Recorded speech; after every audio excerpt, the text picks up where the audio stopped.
millennial, what does that mean to you? There seems to be a misconception, for one thing, that it's people in their teenage years, it's people in their early 20s just starting out in life, when in actual fact, it brought it home to me recently when I read a headline saying it, but it's true, that the oldest millennials turn 40 next year.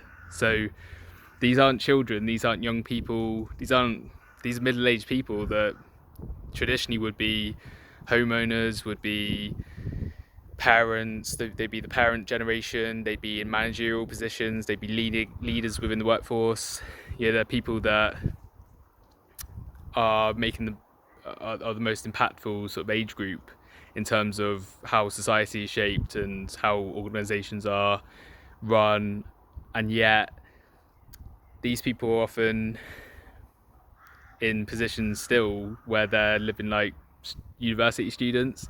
It's quite common for people now that are in their sort of mid to late 30s to still be living in flat shares and haven't had children. They're still in sort of entry level sort of junior roles and things like that. It's quite interesting. We're often referred to as the lost generation, people that won't ever own home, people that will never have real sort of job security, and will sort of carry on living as a Peter Pan generation, as it's often referred to, as a result of these conditions. But the real question for me is, how do we sustain that? Because at 40 years old, these are people that you need to be tapping into. You look at baby boomers, if you want to call it in that way, which is the generation that are approaching. The youngest of them will be 60, the oldest of them will be about 80 now, so they're retiring in their droves, and there goes all your knowledge, all your skills, all your management team. Your senior management team is probably going out the door. You'll probably find that the next 10 years or so, who's here today probably won't be here tomorrow, in that sense. So who replaces those people? Who replaces the senior management roles? Who comes into the sort of junior and middle management layers, the bedrock of an organisation, that sort of middle layer that really holds together the house of cards, if you think of it in that respect? Well, is it going to be millennials? Is it going to be people that still live with their parents and still live in flats and live this sort of what's been described as a bohemian lifestyle, like a university student might live? Or is it something that, where else does it come from? Certainly there's Generation X, which is people between 40 and 60, but they're probably more looking to move into the senior management positions, looking to prepare for their sort of final leg of their career, really, and they've probably got grown-up children, looking to sort of maybe downsize their properties and things like that. There's an awful lot of changes that are going to happen, not necessarily in 2020, and I'm not saying it's cut and dry like that, but very, very soon, and we're on the precipice of that. My urge to you is to consider how you're planning for this, how your talent pipeline is going to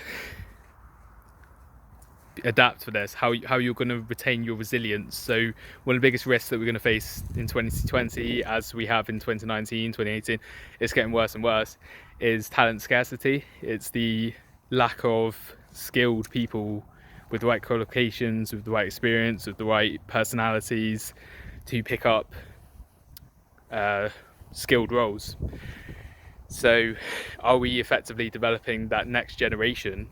So we've been able to rely on having the people there, but as they leave, there's going to come a point eventually where there's no one to replace them, when you've got a generation that are still always are being constantly painted as, at least, a generation that are basically grown-up children. I published an article which will be linked to this post. Check it out. Those are my thoughts on it. Me as a millennial, I'm 27 years old. I'm someone that is experiencing this. It's my thoughts. I also have great interest in leadership and helping organisations succeed and making sure they've got effective talent structures to staff their achievement of their objectives. So I hope you find my input helpful, and by all means let me know what your thoughts are and how you feel about this. Has this been your experience? Is it something you thought of before? Is it something you're concerned about? What are you doing about it? It'd be interesting to get a discussion on this, because I'm only one man. I'm only one person that can provide this input. So be interesting to hear what everyone else thinks about it. Thanks.